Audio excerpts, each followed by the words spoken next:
Bienvenidos, esto es Vox.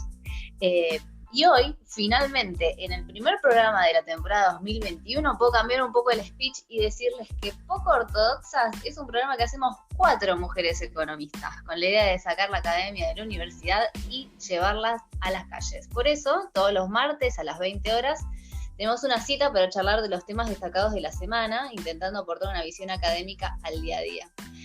Nos pueden escuchar por Radio El Informante en elinformanteradio.com y por la repetidora de Córdoba, Tribu Contenidos, que pueden sintonizar en tribucontenidos.com.ar o bajarse la app del Play Store. Ahora paso a lo más importante, que es a saludar a este equipazo. Para empezar, les cuento que el programa lo hacemos, como siempre, con Anto Gerbaji y con Laura Jaruz. Buenos días y buenas noches, chicas, cualquiera. Buenas. Buenas noches. Ahora sí, todo el suspenso, intenté meterle todo el suspenso. El fichaje de la temporada de radio no es si Mario Donel se va a Urbana Play, si Andy Kundesov se va de la Metro, es que Pía Garavaglia entra a Vox. Bienvenida, Pía, ¿cómo estás?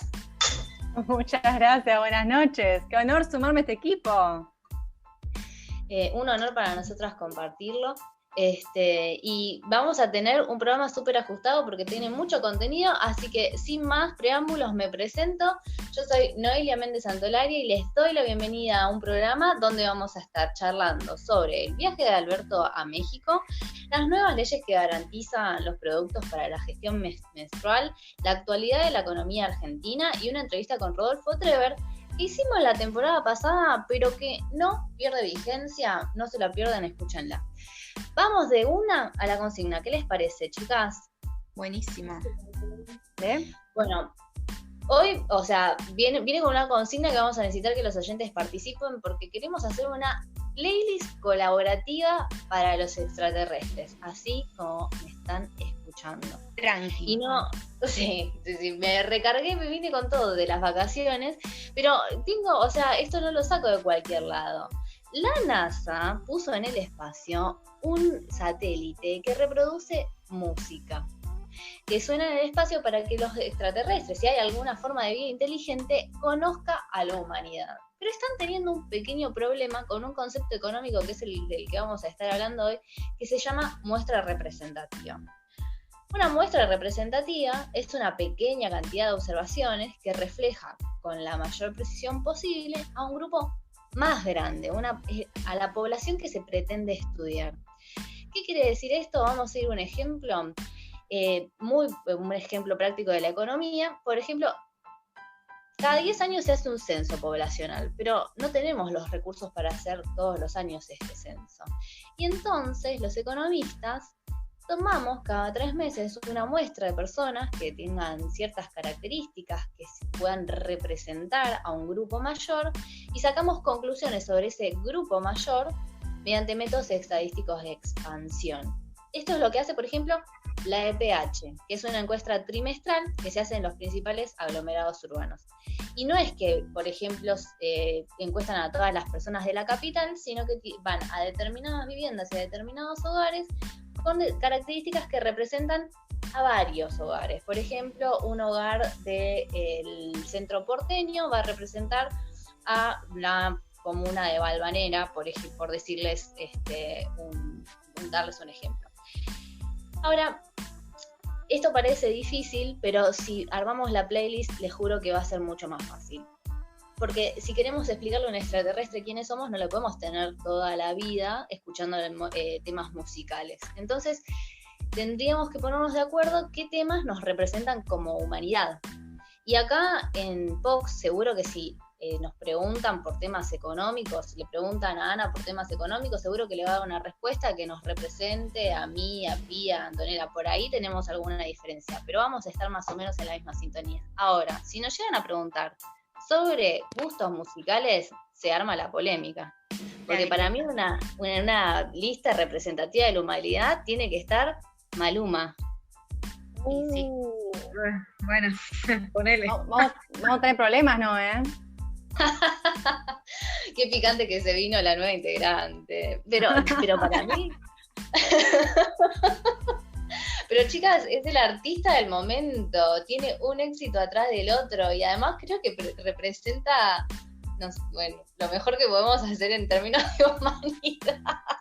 No, tremendo esa declaración. Puede ser un humano representativo, sí. ¿Qué podemos hacer? Lo mejor, o sea, ahí me parece que tiene que ir Daddy Yankee también, es el mejor de todos los tiempos. Y... no, eso es lo peor. Lo que toca lo hace plata. No sé. Vamos a hablar de los extraterrestres de la gasolina, chicos. Y bueno, tiene que conocer. Igual la NASA, no sé si eligió muy bien la playlist que decidió mandar. No, Mezcló la y verdad. ¿Cuál es la playlist? ¿Alguno sabe? Sí, intentaron armar justamente una muestra representativa de todos los estilos musicales del mundo, pero lo que les terminó pasando es que terminaron con percusión africana al lado de música clásica, al lado de Bach.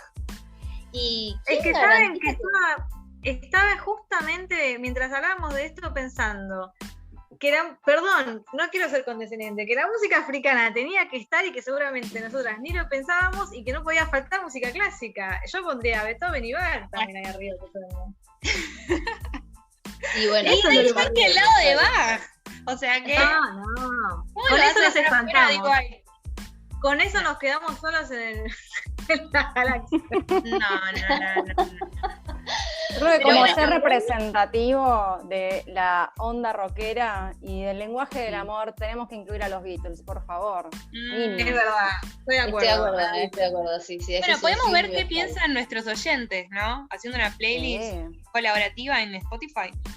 Exactamente, los vamos a invitar a que cada uno ponga el tema que les parece que no puede faltar en el espacio y así los extraterrestres pueden conocer a esta hermosa comunidad de Boxers. La vamos a estar subiendo en Spotify y en YouTube, así que estén atentos. Sin más, vamos con las noticias de la semana.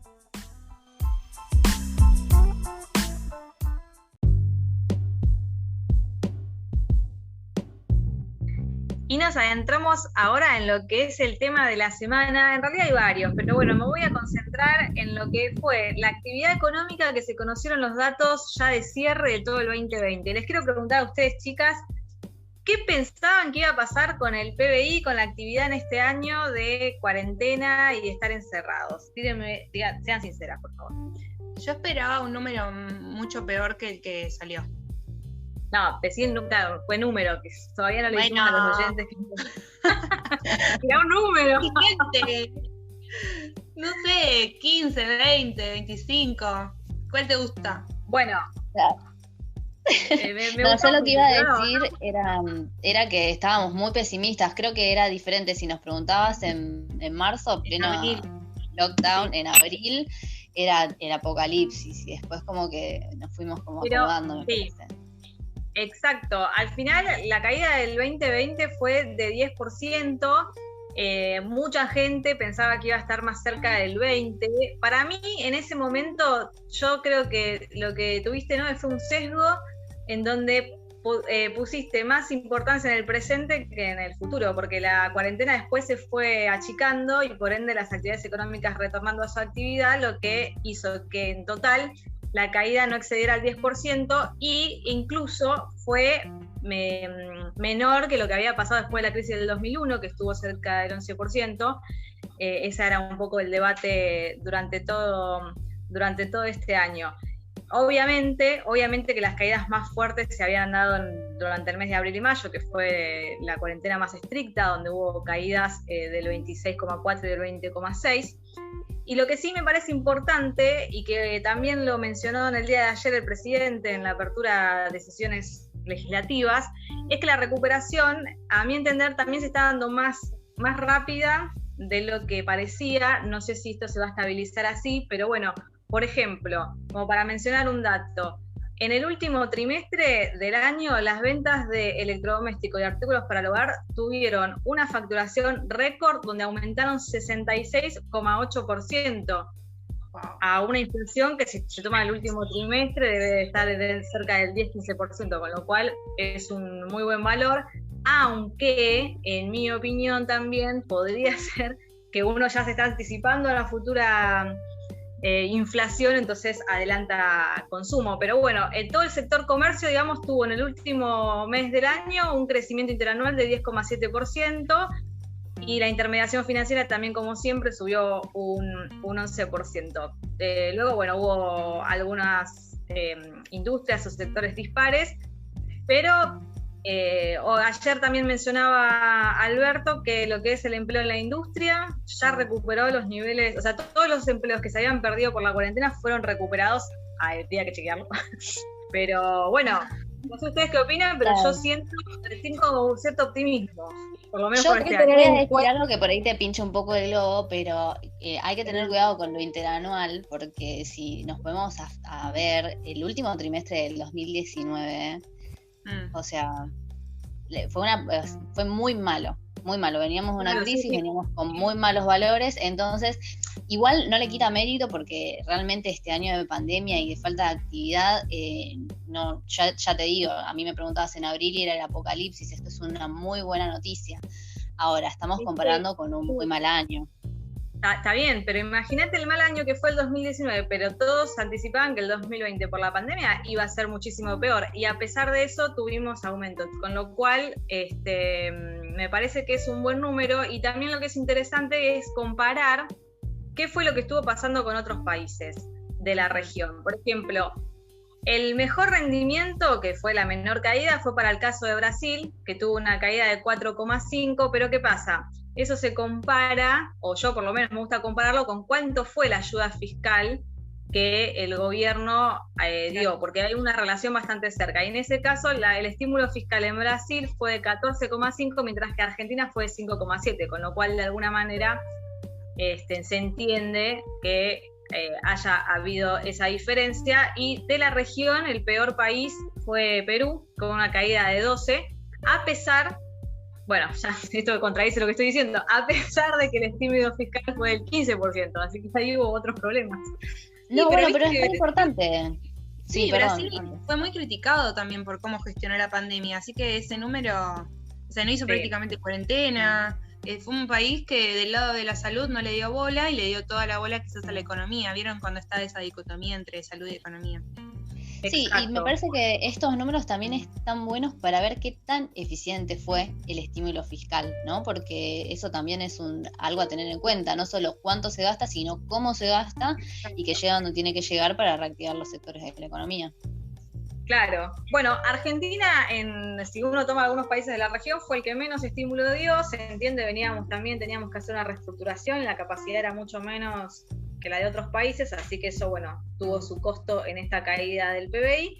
Y como dato, por ejemplo, México tuvo una caída de 8,5% del PBI y un estímulo fiscal que fue el más bajo de la región, con solamente un 2%. Y esto lo menciono porque viene a colación de nuestra nueva sección internacional, ¿no es cierto, Pía? Así es, Anita, gracias por pasarme a la sección.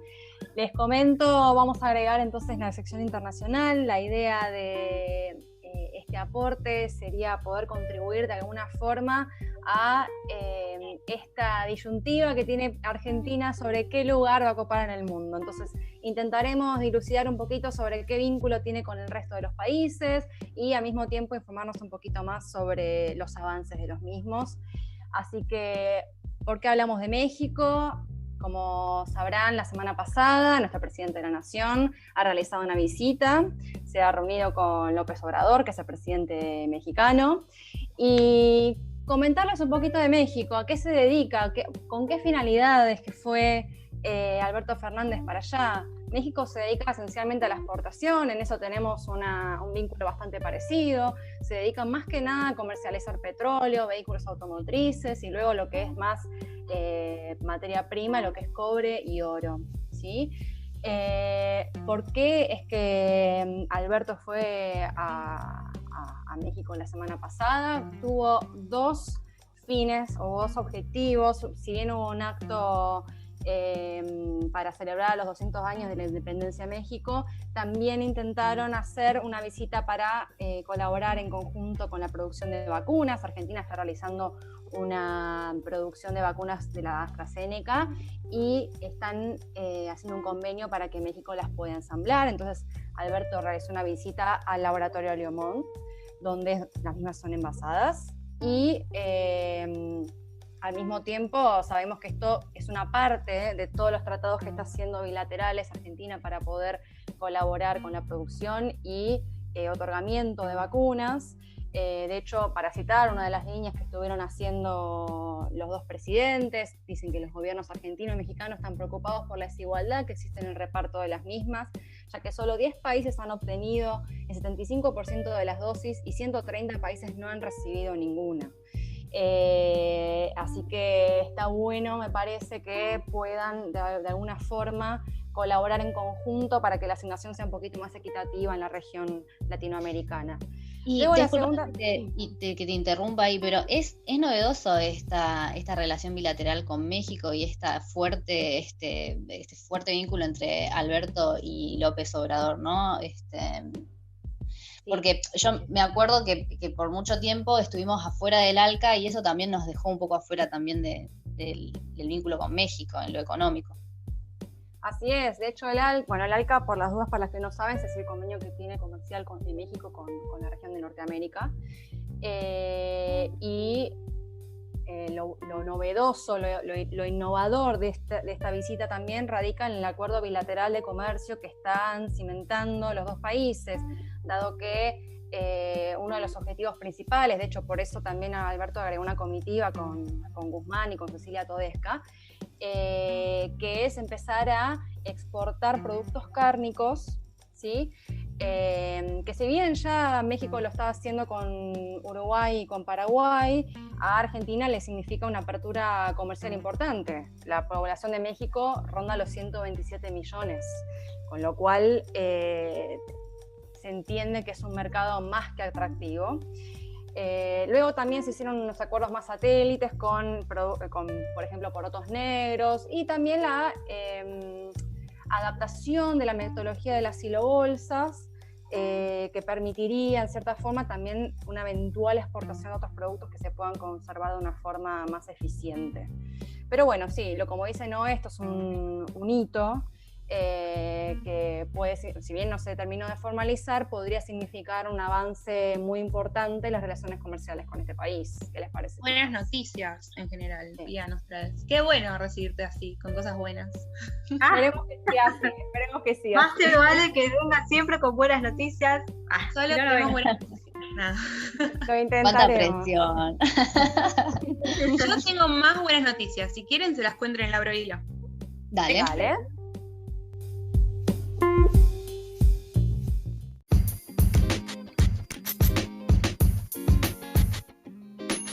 Y sí, en este Abro Hilo de comienzo de segunda temporada les traigo buenas noticias. Y de la mano de un tuit de @ecofeminita que nos provocó mucha alegría a las Fox, que dice así: Tucumán es la primer provincia argentina en aprobar una ley de provisión gratuita de elementos de gestión menstrual. Desde Fox celebramos esta iniciativa, inserte aplausos aquí, que implica que se va a garantizar a niñas, adolescentes y mujeres con vulnerabilidad económica, social, educativa o cultural, se va a proveer de toallitas, tampones, copitas, todo lo que necesiten para tener una gestión menstrual. Recordemos el precio de estos productos para las personas no menstruantes que dicen, una toallita, ¿cuánto puede salir? Bueno, un paquete de 16 unidades de toallitas cuesta entre 110 y 325 pesos, ¿sí? O sea, el costo de menstruar es bastante alto. Esto creo que lo hablamos en el programa con Corina, si quieren repasarlo. Sí. Pero encima, si una mujer, niña o adolescente es de una familia quizás de pocos recursos, imaginemos que no tienen las necesidades básicas cubiertas, es como que si no tenés para comer, vas a relegar el tema de comprar toallitas, por ejemplo.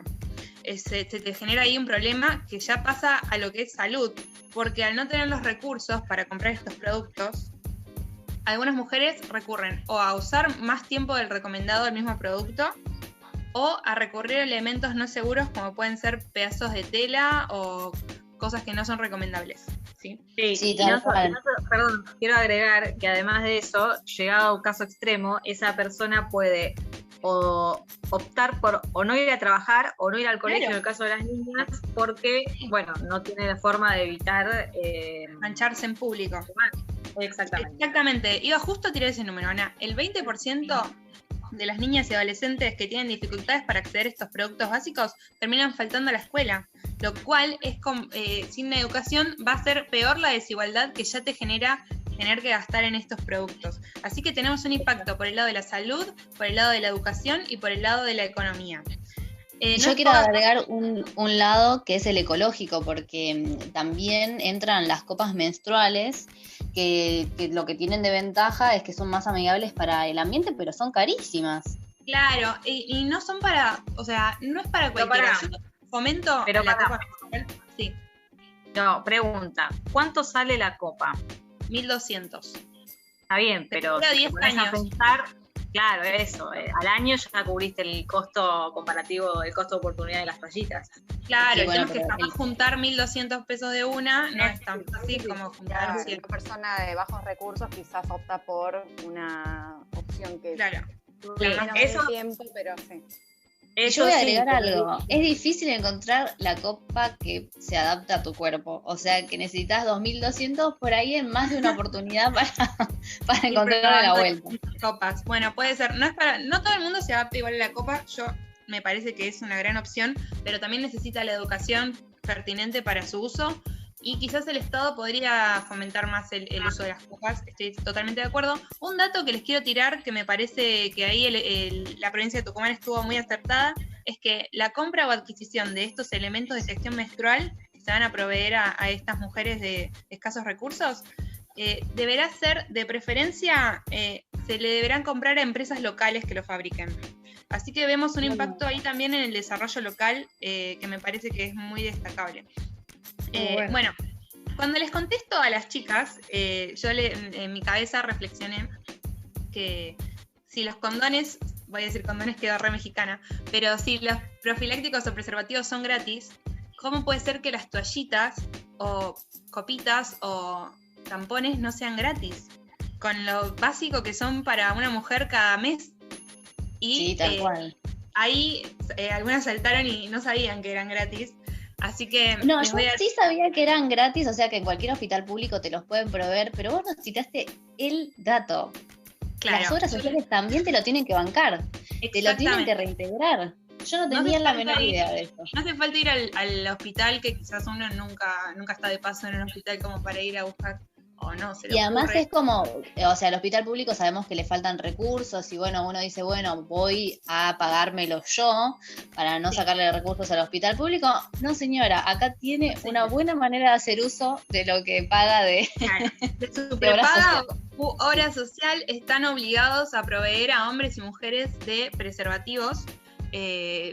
Así que tienen que generar el trámite y te dan 30 preservativos por mes sin ningún tipo de costo y de que ¿Solo vos 30, Anita? Ay, no. Yo no dije nada, yo no sé nada de esto, La mandar muere a Ana porque tiene el back. Necesito una cómplice. Anita, soy una gamba. No, perdón. Yo no dije nada porque, y ahora viene lo polémico, perdón si estoy siendo antigua, pero para mí esto es un tema, el tema del costo de profiláctico y la compra le corresponde al caballero. Perdón, me retiro con esto. Pero me parece Pero bien convisa la grieta, que gestionen. No, ellos también tienen que gestionar sus métodos anticonceptivos y el descuento vale para mujeres y para varones, así que chicos, media pila. Chicos y chicos, esto es para todos.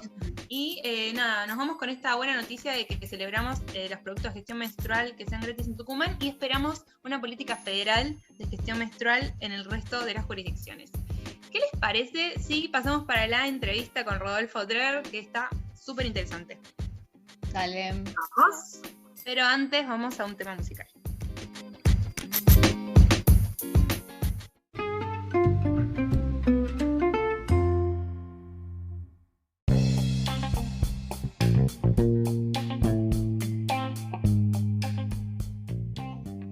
bienvenidos al segundo bloque de Vox. Es el momento de la entrevista y para la entrevista de hoy tenemos el gusto de recibir a Rodolfo Pablo Trever, que es funcionario del Banco Central e integrante de la agrupación política Social 21, La Tendencia. Buenas noches, Rodolfo, ¿cómo estás? Buenas noches, Noelia, buenas noches, Ana, ¿cómo están? Bien, todo bien. Muchas gracias por participar. Te queríamos conocer, bueno, supongo que esta anécdota la conoces, pero nosotras te conocimos a través de Instagram. Un oyente nos contó que estás impulsando el plan naval transporte por agua con reserva de cargas y FODIN, que es un plan de logística y que cuenta con estado parlamentario en el Congreso Nacional. Nos pareció súper interesante la propuesta. No sé si querés contarnos un poco de qué se trata, por qué lo estamos impulsando. Bueno, para que no parezca un hecho aislado, la presentación y la militancia, nosotros desde Social 21 La Tendencia y anteriormente desde otras agrupaciones que terminamos confluyendo en el Movimiento de Liberación Nacional, lo que venimos impulsando es el Plan Naval Argentino, que consta con dos leyes que lo instrumentan. Y para que no quede totalmente desencajado, por qué estamos con este fervor y hace tantos años militando y presentando año tras año los proyectos de ley en el Congreso de la Nación, tienen estado parlamentario desde más de una década en el Congreso de la Nación, tenemos que ir para atrás y pensar y hablar, reflexionar sobre la importancia que tiene la logística, el dominio logístico para la economía de un país. Para eso me gustaría que pensemos, ¿no?, cómo se dio la revolución industrial en la Argentina de Perón, que comenzó en el 1946, cuando Perón encara la revolución industrial para cambiar la matriz productiva nacional. El objetivo que tenía era bien claro: dejar de depender de factores exógenos que generaban dependencia a la economía nacional. Entonces se trazó grandes pasos, que eran desendeudamiento, en primer lugar, crecimiento cuantitativo y cualitativo de las exportaciones, o sea, valor agregado y cantidad de las exportaciones, adquisición de grandes bienes de capital, con ese incremento de las exportaciones, con la finalidad de sustituir las importaciones, que eran el principal objetivo y la solución final: sustituir las importaciones que invadían la Argentina y que le quitaban el trabajo a los argentinos. Y eso es lo que sucede hoy día. Hoy en día la Argentina insume más de 30 millones de toneladas de importaciones año tras año, que tienen implícito más de 8 millones de puestos de trabajo, según cálculos propios, y esos son los puestos de trabajo que hoy en día faltan en la Argentina, son el motivo por el cual nuestras familias, nuestros hermanos, el pueblo argentino no puede desarrollarse económica, social y por lo tanto culturalmente. Entonces, ese proyecto que inició con Perón constaba en la táctica, en el modo de llevarlo a cabo, no podía esperar que lo ejecute el empresario privado, los organismos multilaterales, no iba a esperar un préstamo del Banco Mundial, del Fondo Monetario Internacional, no iba a esperar que organismos extranjeros apuesten a ese proyecto. Lo que utilizó como pilar fundamental de ese proyecto fue poner al Estado en los sectores estratégicos de la economía. En ese sentido, lo que hace es discriminar áreas indispensables en la economía argentina y áreas industriales aún no desarrolladas. Para eso crea en 1948 el astillero Río Santiago, en ese momento el astillero más grande de la patria grande. Con eso le da inicio a la industria naval en la Argentina. No existía la industria naval en la Argentina a gran escala antes de la creación del astillero Río Santiago, una empresa 100% estatal. El 30 de noviembre de 1951 crea la fábrica de motores y automotores, y en 1952 Industrias Aeronáuticas y Mecánicas del Estado, IAME. Con eso le da impulso a la industria aeronáutica y automotriz, que lo hace llegar al primer nivel mundial luego, una década más tarde. Implementó el Plan Siderúrgico Nacional, la constitución de la empresa Somisa, una empresa mixta Estado-privado, pero impulsada por el Estado para empezar a fabricar acero en el país. Sin acero no hay desarrollo industrial en el país. Impulsó fabricaciones militares, impulsó la industria química, desde también la empresa estatal, las plantas químicas de Río Tercero, José de la Quintana, Tucumán, la empresa gas del Estado, el crecimiento exponencial de YPF, la creación de CONEA en 1950, que inició el desarrollo de la energía atómica a nivel nacional. Todas esas cosas, todos esos hitos de la historia, nos marcan de que si el Estado no se hace cargo de los sectores estratégicos de la economía, el desarrollo económico, el desarrollo productivo, el desarrollo industrial, que le debe dar trabajo a nuestra gente, nunca va a llegar de la mano del privado. Esa fue la conciencia política de Perón, y desde los sectores estratégicos, no con una mirada estatista, sino que desde los sectores estratégicos impulsó al desarrollo del capital privado y crecieron decenas de miles de pymes a lo largo y a lo ancho de todo el país. Perdón que te interrumpa, porque dijiste algo interesante recién y que tiene que ver con el Estado interviniendo para poder potenciar los sectores. Y desde ese punto de vista, digamos, ¿cuáles son actualmente para vos los principales desafíos que hay dentro del entramado marítimo? Que entiendo que un poco tiene que ver con eso, lo que estaría fallando o que tenemos cosas para mejorar en Argentina. Bueno, y ahí está la relación directa, porque un sector estratégico es la logística, fue el que en su momento se desarrolló, y luego desde la dictadura militar del 76 hasta estos días, hubo un proceso de primero parálisis, después quebranto, después privatización y luego naturalización de que todos los sectores estratégicos de la economía nacional los maneja el privado. El Estado se fue del comercio exterior desde que no está el IAPI, se fue del manejo estricto de las finanzas desde la promulgación de la Ley de Entidades Financieras de Martínez II, que sigue vigente hasta hoy día. Y se fue del dominio logístico de los productos que ingresan y salen del país a partir de que se destruyó ELMA, la empresa de líneas marítimas argentinas. La Argentina es un país que es 63% marítimo, el 63% del territorio argentino está en el agua.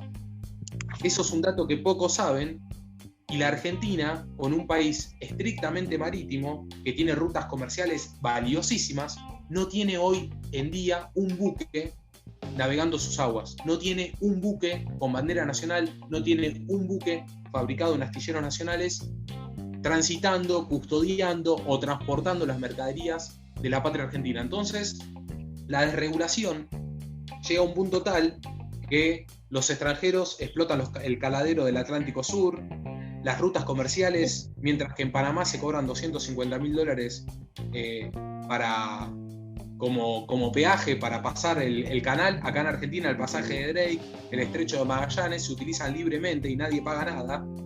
Y la Argentina no tiene dominio sobre sus mercaderías. Son las multinacionales del comercio exterior, las multinacionales navieras, las que definen qué productos la Argentina exporta, a qué precio los exporta, y son las que definen qué productos importa y a qué precio los importa.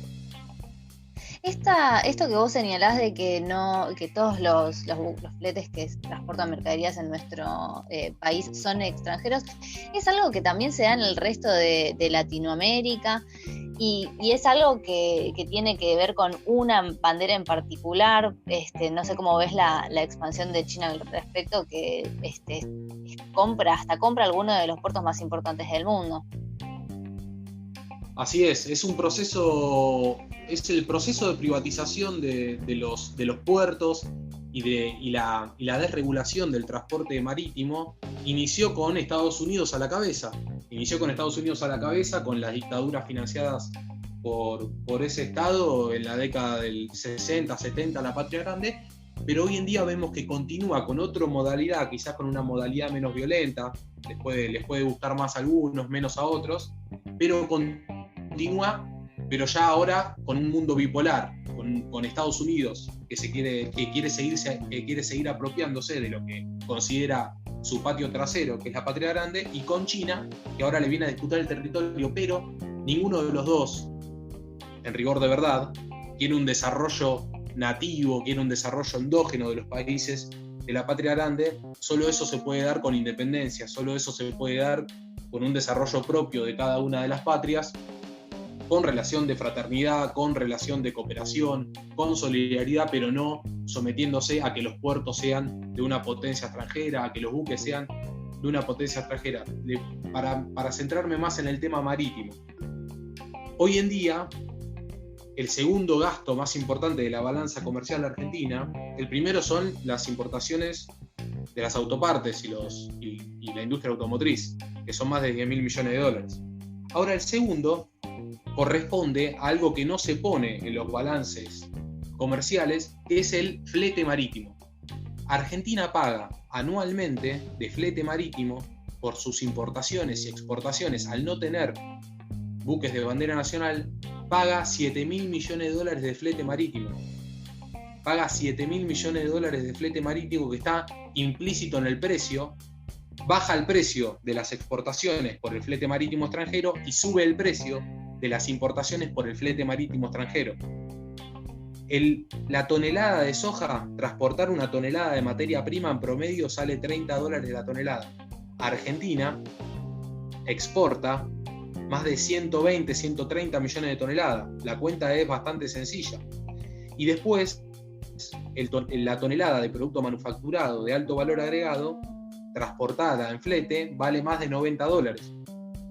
Y la Argentina importa más de 30 millones de dólares de tonelada. Por lo tanto, cerca de 7.000 millones de dólares la Argentina está perdiendo anualmente por no contar con buques de bandera propia. Y no es solamente la pérdida económica, que es enorme y que podría generar un superávit de la balanza comercial que arregle toda la carencia de divisas, sino que el poder político que toma la multinacional sobre la patria argentina es mucho más grande, el daño es mucho más grande que el económico, que el meramente económico, porque tienen el poder político de definir qué se va a producir en tu tierra, qué producto va a entrar en tu tierra, qué no va a entrar, definir el precio de los commodities alineados a los mercados norteamericanos. Entonces, no contar con una logística propia, no contar con una logística nacional, no contar con los puertos en manos del Estado Nacional, es un problema de fondo de la Argentina. Es un problema de fondo de la Argentina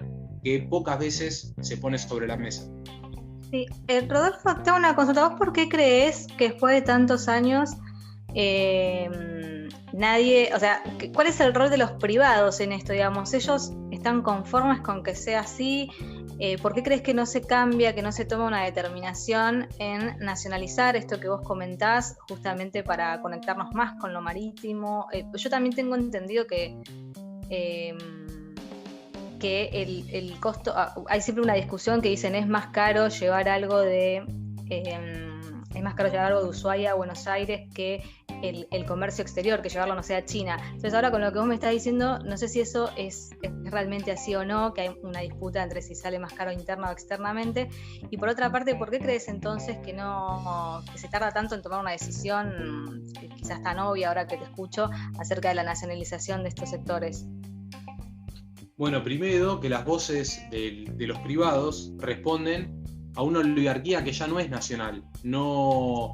Casi no existe la oligarquía nacional. Hoy en día es transnacional. Todos los poderes económicos más grandes del país tienen cuenta en el extranjero y son accionistas de empresas que navegan en ultramar. Por lo tanto, los intereses que defienden son intereses que están muy alejados de los intereses nacionales y populares.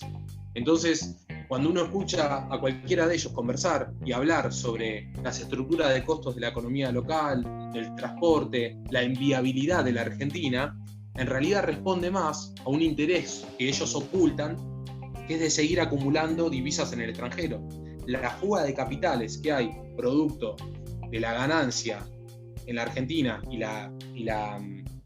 el atesoramiento en el exterior, el hecho de que todas estas empresas navieras cobren en dólares en sus países, en sus casas matrices, es tan grande el monto de divisas que podrían comprar a cualquiera y podrían tener de socio a cualquiera. Entonces esas voces que todo el tiempo tiran abajo a la posibilidad de la Argentina, responde más a una cuestión de intereses políticos que a una realidad.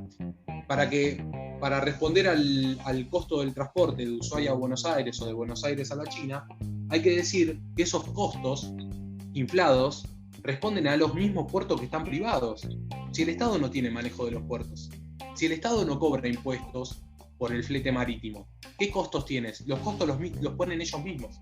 Ellos generan una estructura de costos para que la Argentina sea inviable y mantener esta matriz económica argentina, que básicamente es productora de materias primas y exportadora de materia prima y comprador serial de productos manufacturados. ¿Por qué? Porque desde su casa centrales le ordenan que sea así.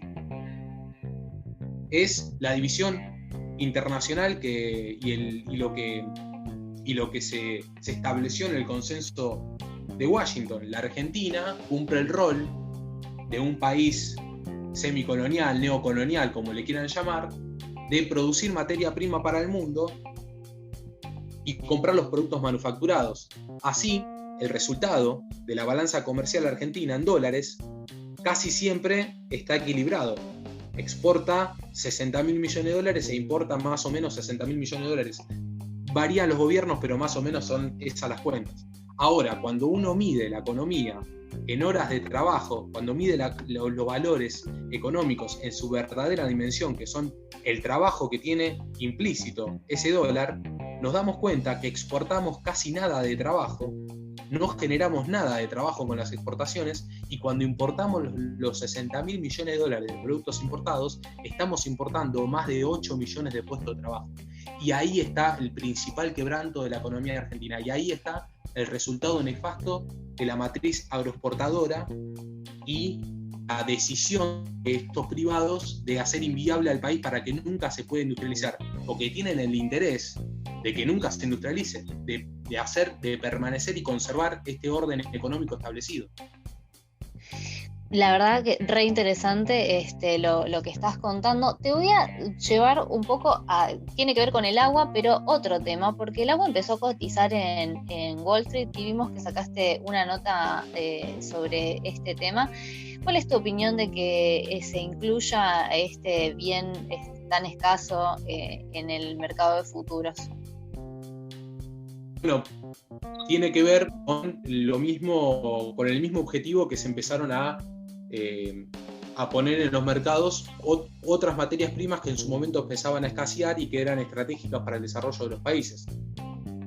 Cuando se ponen precios internacionales, en la globalización, cuando se ponen precios internacionales de las materias primas, de la carencia de alimento, lo que sucede es que determinan el precio del extranjero y se termina en el absurdo de que por los precios y por la dependencia económica de los países mal llamados periféricos, mal llamados en vías de desarrollo, en realidad son oprimidos, son sometidos políticamente, termina pasando el absurdo.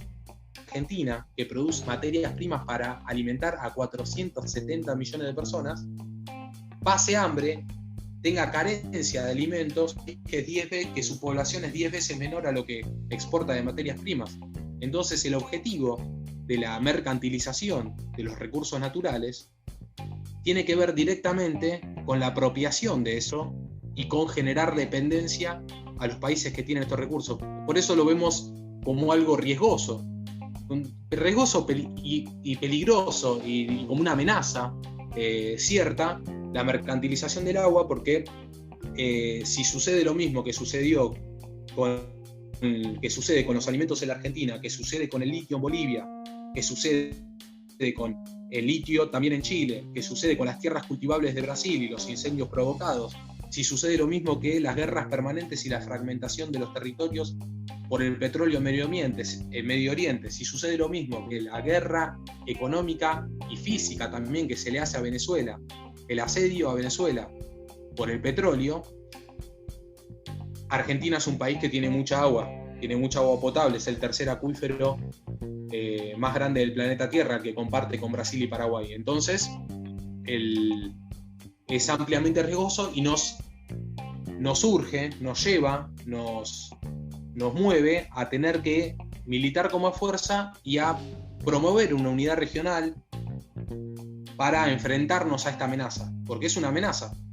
Ya vimos lo que sucedió con la liberación del comercio exterior y de las finanzas en cuanto a los alimentos. Pasamos hambre y se nos mueren pibes y viejos en la calle de hambre en un país que debiera estar que en una tierra que es de abundancia en alimentos. Y si nos pasa lo mismo con el agua, en el mediano o largo plazo, es un problema aún mayor. Entonces, me parece que tiene que ver con eso. Iniciar el camino de la mercantilización del agua tiene que ver con lo mismo que hicieron con los otros commodities. Empezar un camino de apropiación del recurso natural a partir de fijación de precios, a partir de que empiezan empresas a operar en países ajenos y todo el entramado que sucedió con Chevron en todas partes del mundo con el petróleo, que sucede con Cargill, con Dreyfus, con Monsanto en cuanto al alimento. Es lo mismo, pero con otro recurso natural. Claro. Bueno, Rodolfo, la verdad, muy interesante lo que estás planteando. Me gusta el análisis con respecto a qué cantidad de trabajo lleva cada uno de los bienes que se producen. Y por supuesto, de qué pasó con el resto de las commodities o las materias primas que entraron a cotizar en futuros.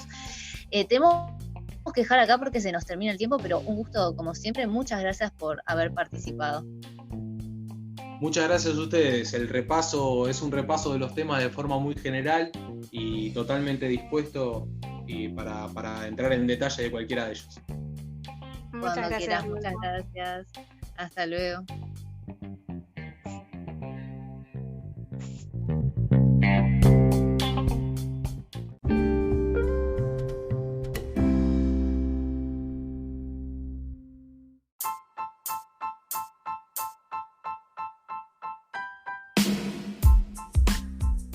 Y llegamos así al final de este primer programa de POX del 2021 y con nueva integrante. Nosotros la disfrutamos muchísimo, esperamos que ustedes también. Y recuerden que nos pueden seguir en qué redes, Santo. Nos siguen en Instagram como Poco-Ortodoxas, en Spotify nos vuelven a escuchar también como Pox Poco-Ortodoxas y no se olviden de suscribirse a YouTube, también nos buscan como Poco-Ortodoxas. Y en Twitter, por favor, Poco-Ortodoxas también. Por favor. En Twitter, estamos en todos lados y próximamente en Facebook también, así que les vamos a estar pasando esa novedad. Les agradecemos a todos por estar del otro lado y nos vemos la semana que viene. Hasta la semana que viene. Hasta Chau, luego. chau.